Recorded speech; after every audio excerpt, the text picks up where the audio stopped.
नमस्कार। गायत्री ज्योतिष केंद्र में आप सभी लोगों का स्वागत है। पुनः आप लोगों के साथ एक बार फिर एक कुंडली विश्लेषण का एपिसोड लेकर हम प्रस्तुत हुए हैं।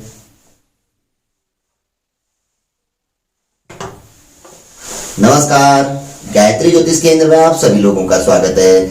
आप लोगों के बीच एक बार पुनः कुंडली विश्लेषण का एपिसोड लेकर हम प्रस्तुत हुए हैं। आज जो हम डिटेल आप लोगों के सामने लेके आए हैं या हम अनुमानतः लेके आए हैं, यह किसी व्यक्ति विशेष की नहीं है। हम इसमें वैसे ही विचार विमर्श करेंगे, इसका विश्लेषण करेंगे। हम जानेंगे कि इस पत्रिका में कौन से ग्रह कैसे हैं, किस ग्रह का उपाय करना चाहिए और कौन सा रत्न हमें धारण करना चाहिए। एक सामान्य विश्लेषण। जो जन्म दिनांक हमने अनुमानतः ली है वह है 17/7/1992 यानी कि 17 जुलाई 1992। समय जो हमने लिया हुआ है दिन में 1:30 1:30 PM। जन्म स्थान मुंबई। तो इस जन्म पत्रिका जो डिटेल के अनुसार तुला लग्न की यह जन्म पत्रिका बनती है और मकर राशि की यह जन्म पत्रिका बनती है। यहाँ पर को पहले जो हम आपके लिए एपिसोड लेके आए थे वहां पे जो विश्लेषण किया था हमने हर प्रकार से किया था। यहाँ पर को आपको हम लग्नेश से हम शुरू करेंगे। लग्नेश यानी कि शुक्र, लग्नेश के साथ साथ अष्टमेश भी है, यानी कि ग्रह और लग्न उसके जो भी दो राशियां होंगी दोनों को हम साथ लेते हुए चलेंगे।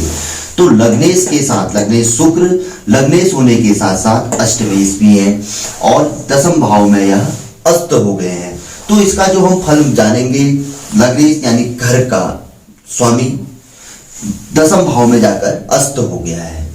तो ऐसे जातक को यदि कभी अपने घर से दूर निवास करना पड़े, जाना पड़े नौकरी जॉब आदि के लिए, तो कभी भी अपने परिवार के साथ लेके नहीं जाना चाहिए, क्योंकि शुक्र रोजी रोटी भाव में अस्त हो गया, यानी परिवार उसके साथ रहेगा तो कहीं ना कहीं वह पीड़ादायक रहेगा और उसे प्रयास करना चाहिए। वैसे तो दूर जाना नहीं चाहिए, अगर जाना पड़े तो अकेले ही जाना चाहिए, जिससे कि उसका जीवन सुचारू रूप से चल सके। यह एक फल जाना जाता है।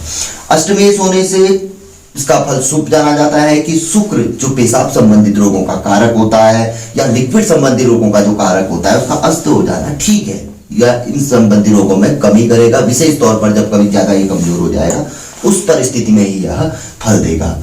अब जानते हैं द्वितीयेश। द्वितीयेश यानी कि मंगल, द्वितीयेश होने के साथ साथ सप्तमेश भी है और सप्तमेश होकर सप्तम भाव में ही बैठ गए हैं। द्वितीयेश यानी कि धन का स्वामी, मित्र का स्वामी, परिवार का स्वामी, बंधु, आंख नाक कान आदि कईयों का स्वामी होकर मंगल सप्तम भाव माने कि मारक भाव, यहाँ भी मारक भाव के स्वामी, यहाँ भी मारक भाव के स्वामी और यहाँ पर को अपने ही घर में बैठ गए हैं। तो यह स्थिति यह जताती है कि धन का स्वामी सप्तम में बैठ गया है। तो विवाह के बाद ही व्यक्ति का जो भाग्योदय होता है वह माना जाता है, यानी कि व्यक्ति की धन से संबंधित स्थिति उसके उपरांत ही मजबूत होती है। किंतु यहाँ पर मंगल आपस में भी टकरा रहा है। अब जातक के जब विवाह होगा तो स्वाभाविक है कि ये सप्तम मांगल है तो अष्टम मांगलिक ही उसको चाहिएगा, भले यह वर लड़के की हो या लड़की की हो। तो यहाँ पर को मंगल अपने घर में ही टकराएगा तो आपस में तनाव तो विवाह के उपरांत रहेगा ही रहेगा। तो तालमेल के साथ जब विवाह होगा तो तभी स्थिति ठीक रहेगी। उससे पहले मंगल ठीक है। हो सकता है यह व्यक्ति को व्यापार की ओर लेके जाए। व्यक्ति अच्छा बिजनेसमैन भी हो सकता है, एक अच्छा व्यापारी भी व्यक्ति रह सकता है, किंतु विवाह के उपरांत यह स्थिति बदल सकती है, वो दूसरी जन्म पत्रिका को देखते हुए। यह मंगल की स्थिति। अब तीसरी बात करते हैं तृतीयेश यानी कि गुरु। तृतीयेश होने के साथ साथ षष्ठेश यानी रोगेश, शत्रु भाव के स्वामी होकर लाभ भाव में बैठे हैं।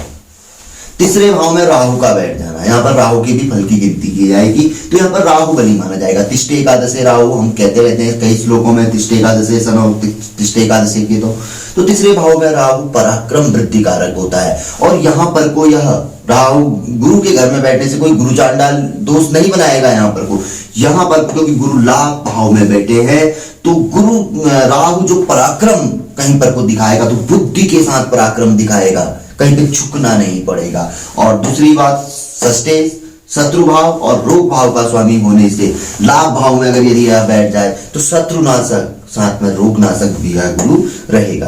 तो ऐसे जातक ने विवाह के उपरांत यदि यह कन्या की कुंडली हो, लड़की की हो, तो गुरुवार का उपवास अवश्य करना चाहिए। पुरुष की हो तो विवाह के उपरांत धर्मपत्नी ने अवश्य ही करना चाहिए। ऐसी परिस्थिति हम बताते हैं लोगों को। अब बात आती है इसके बाद चौथे नंबर पे, चतुर्थेश व पंचमेश होकर शनि अपने ही घर में और राशि के स्वामी भी हैं, क्योंकि चंद्रमा भी यहाँ पर को बैठे हैं, तो वक्री होकर अपने ही घर में बैठ गए हैं। तो ऐसा देखा जाता है कि यहाँ पर को पैतृक संपत्ति से संबंधित विवाद रहता है और व्यक्ति के पास चीजें कोई स्थिर नहीं रहती हैं, चलायमान रहती है। आज जैसे कोई गाड़ी है, कुछ समय बाद उसमें कुछ हो जाएगा, दूसरी आएगी। आज यदि कोई कार्य कर रहा है तो कल कुछ और करेगा। आज इस घर में रह रहा है तो कल उसको दूसरी जगह पे जाना पड़ेगा या दूसरे घर में रहना पड़ेगा। ऐसी परिस्थिति यहाँ पर को देखने में आती है और पैतृक संपत्ति से संबंधित विवाद अवश्य ही यहाँ पर को देखने में आता है। किंतु व्यक्ति तब भी वक्री शनि, क्योंकि पंचमेश भी है और चतुर्थेश भी है, तो व्यक्ति अपने बलबूते पे भी संपत्ति का अर्जन अवश्य ही करता है। तो कुल मिला के सामान्य फलदायी शनि है। तो शनि संबंधी उपाय इस जन्म पत्रिका के जातक को अवश्य ही कर लेने चाहिए। कभी किसी व्यक्ति की जन्म पत्रिका में ऐसी स्थिति होती है, क्योंकि ग्रह तो कोई कहीं भी हो सकता है, लेकिन स्थितियां ऐसी हो सकती है, तो ध्यान देने वाली बात है। अब इसके बाद बात आ गई सीधे भाग्येश की। बहुत अहम भाव होता है भाग्येश बुध। भाग्येश होने के साथ साथ व्ययेश भी है। व्ययेश बहुत महत्वपूर्ण भाव होता है।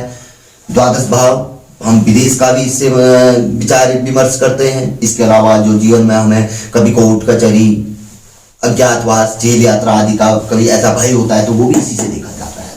तो इसकी स्थिति बहुत महत्वपूर्ण है। तो बुध दसम भाव में बैठ गए हैं, सूर्य के साथ बुधादित्य योग का इन्होंने निर्माण किया हुआ है।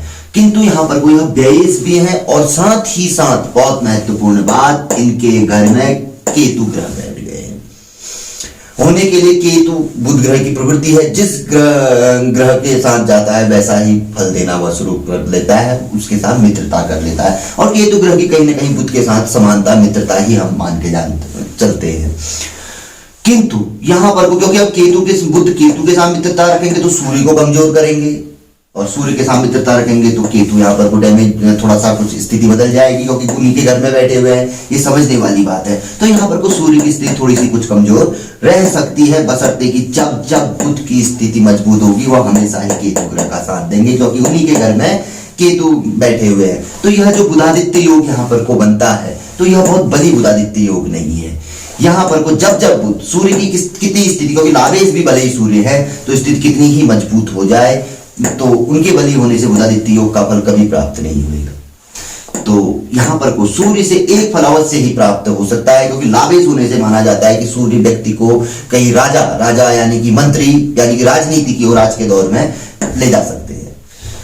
तो यहाँ पर को बुध ग्रह से संबंधित उपाय अवश्य करना चाहिए, क्योंकि वह सूर्य के साथ बहुत अच्छा योग बुधादित्य योग बना रहे हैं। बुधादित्य समायोग धार्मिक हो, सब अच्छा योग होगा, आदमी को ख्याति मिलेगी। दुनिया में सबसे बड़ी होती है ख्याति, जो सबसे ज्यादा व्यक्ति को खुश करती है। और हर व्यक्ति के अंदर से एक इच्छा होती है कि उसे कुछ ख्याति मिले, उसे कुछ लोग जाने और उसकी प्रशंसा करें। हर व्यक्ति का अंदर से यह बात रहती है। तो ये यहाँ पर के लिए महत्वपूर्ण स्थिति रहेगी कि बुध ग्रह जनित उपाय व्यक्ति को अवश्य ही करना चाहिए। सूर्य की स्थिति भली है, सूर्य उपासना आदि तो जीवन में हम तो कहते हैं कि हर व्यक्ति ने करनी चाहिए।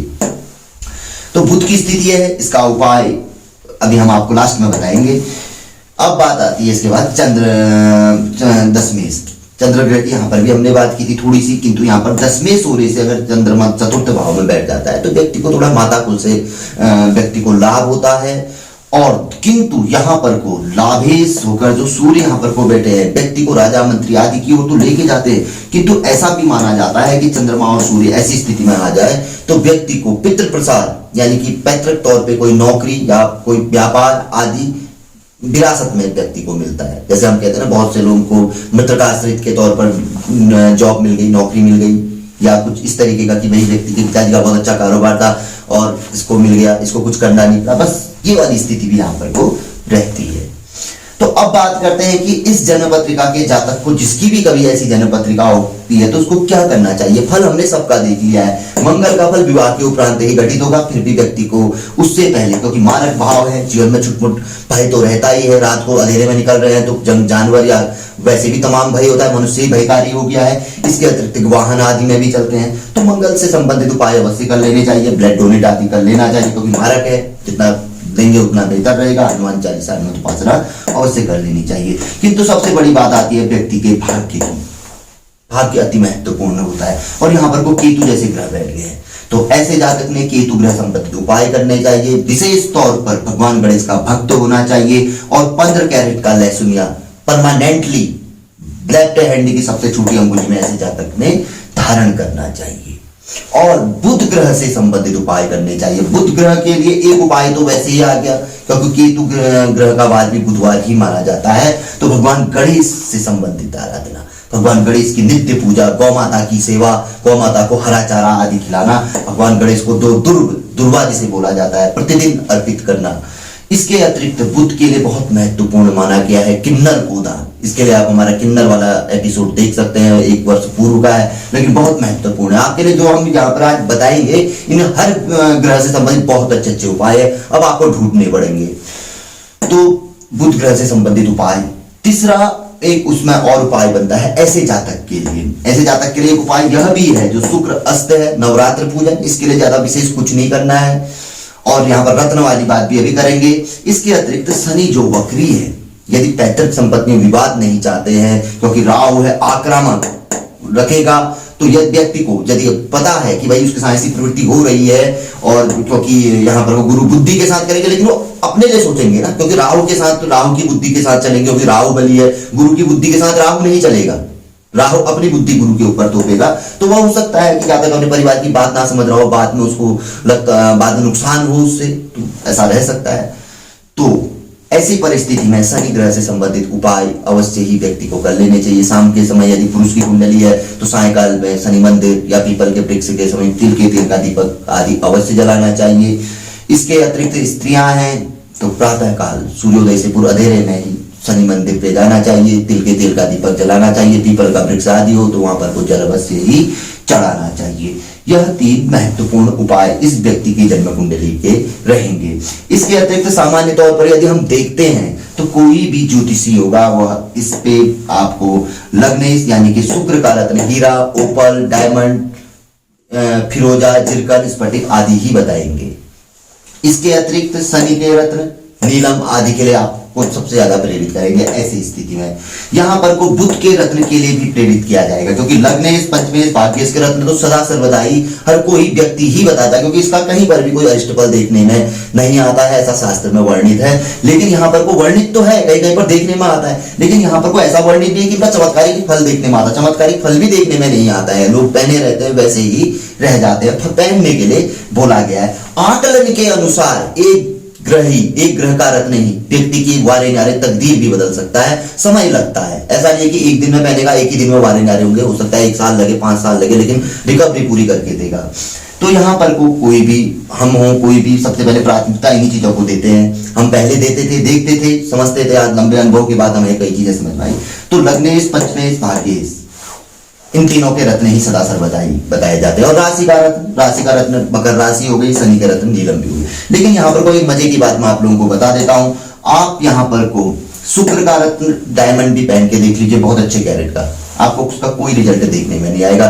जो फायदा शुक्र ग्रह संबंधी उपाय में करने में आएगा, क्योंकि शुक्र अस्त हो चुके हैं, तो इसलिए रत्न का यहाँ पर को कोई ज्यादा विशेष फलदायी नहीं रहेगा।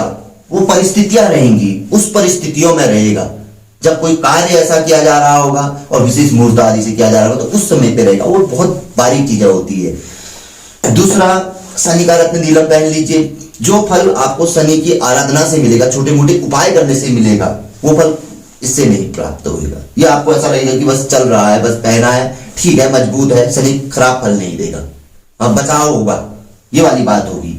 लेकिन आगे को जिस उद्देश्य के साथ हम पहनते, शायद उस उद्देश्य की जो पूर्ति होती है वहां पर को कुछ कमी व्यक्ति को देखने में, वही बात बुध के उसमें भी देखने में आएगी। तो यहाँ पर को जो उस व्यक्ति की जन्म कुंडली का कारक ग्रह माना जाएगा, वह एकमात्र ग्रह केतु ग्रह माने जाएंगे।